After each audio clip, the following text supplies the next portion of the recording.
Kapolda Banten memutasi Kapolsek Cinangka, Polres Cilegon, AKP Asep Iwan Kurniawan. Selain Kapolsek, dua anggota Polsek Cinangka lain juga dimutasi, yakni Brigadir Dery Andriani dan Bribka Dedi Irwanto. Ketiganya dimutasi buntut kasus penembakan bus rental mobil di Tol Tangerang Merak.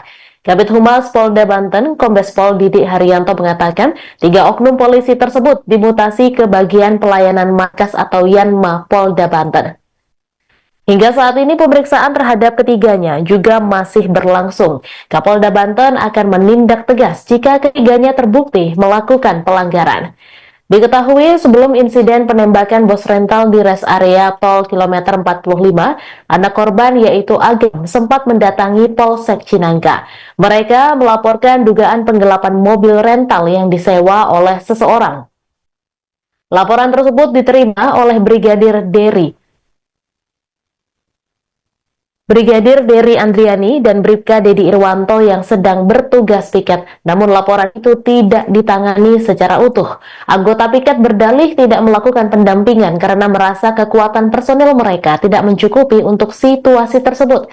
Karena tidak didampingi, korban melakukan pengejaran pelaku yang membawa kabur mobilnya secara mandiri hingga terjadi insiden penembakan yang menewaskan bos rental.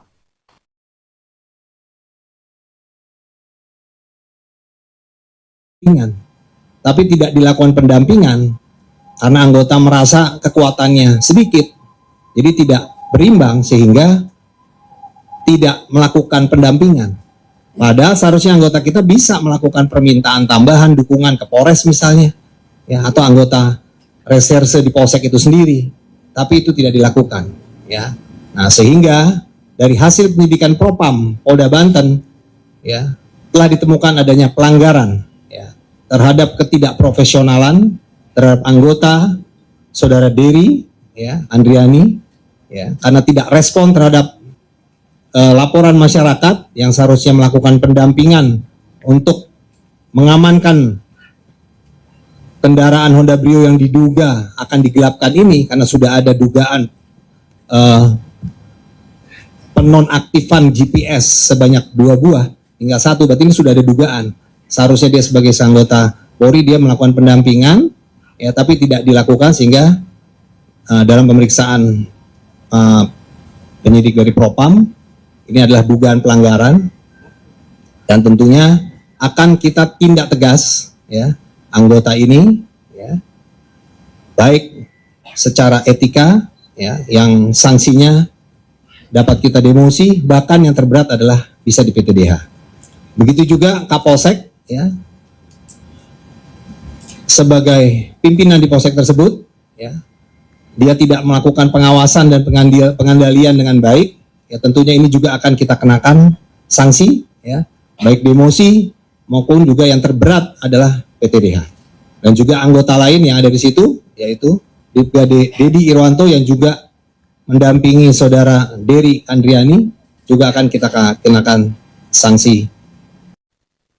Kapolsek Cinangka AKP Asep Irwan Kurniawan dimutasi ke Yanma Polda Banten dalam pemeriksaan terhadap kasus penembakan bos rental di Tol Tangerang Merak pada Kamis 2 Januari 2025. Kapolres Cilegon AKBP Kemas Indra Negara membenarkan soal adanya mutasi tersebut. Selain AKP Asep, 2 anggota Polsek Cinangka juga dimutasi. Mereka ialah Brigadir Dery Andriani dan Bribka Dedi Irwanto. Kapolda Banten Irjen Suyudi Aryoseto pun mengungkap kesalahan yang dilakukan Kapolsek Cinangka dan 2 anggotanya. Bribka Dery disebut tidak melaporkan secara utuh kepada AKP Asep Iwan terkait laporan dari Agam soal penggelapan mobil rentalnya. Seharusnya anggota Polri melakukan pendampingan terhadap warga yang melapor. Namun hal itu tidak dilakukan dengan alasan merasa kekuatan sedikit dan tidak berimbang. Padahal anggota Polsek Cinangka bisa melakukan permintaan tambahan kepada Polres atau anggota reserse di Polsek. Kemudian Kapolsek Cinangka, AKP Asep Iwan disebut tidak melakukan pengawasan yang baik. Sementara itu, anggota lain yaitu Brigadir Dedi Irwanto berperan mendampingi Bribka Dery. Kini ketiganya akan dikenakan sanksi kode etik bahkan terancam PTDH akibat kelalaian yang dilakukan. tapi tidak dilakukan pendampingan karena anggota merasa kekuatannya sedikit, jadi tidak berimbang sehingga tidak melakukan pendampingan. Padahal seharusnya anggota kita bisa melakukan permintaan tambahan dukungan ke Polres misalnya, ya, atau anggota reserse di Polsek itu sendiri, tapi itu tidak dilakukan, ya. Nah, sehingga dari hasil penyidikan Propam Polda Banten, ya, telah ditemukan adanya pelanggaran, ya, terhadap ketidakprofesionalan terhadap anggota Saudara Dery, ya, Andriani, ya, karena tidak respon terhadap laporan masyarakat yang seharusnya melakukan pendampingan untuk mengamankan kendaraan Honda Brio yang diduga akan digelapkan ini, karena sudah ada dugaan penonaktifan GPS sebanyak 2 buah hingga 1, berarti ini sudah ada dugaan. Seharusnya dia sebagai anggota Polri dia melakukan pendampingan, ya, tapi tidak dilakukan sehingga dalam pemeriksaan penyidik dari Propam ini adalah dugaan pelanggaran dan tentunya akan kita